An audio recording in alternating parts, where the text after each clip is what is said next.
In this video, I'm gonna be showing you how to convert all live photos to still photo on iPhone, or how to convert multiple live photos to still photo at once. All you have to need, go to your Photos app and then just open any of the live photo. As you can see, this is the live photo. Now tap on select those live photos you want to convert to still photos at once. Once you've selected, tap on this three dot at the top right.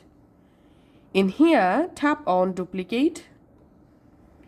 And we can see you can duplicate these live photos or just duplicate the still photos.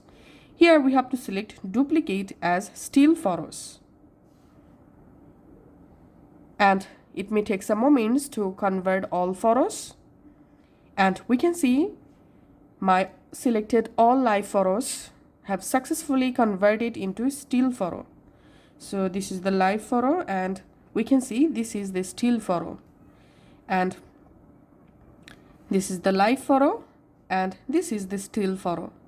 That's how you can actually do it. Thanks for watching.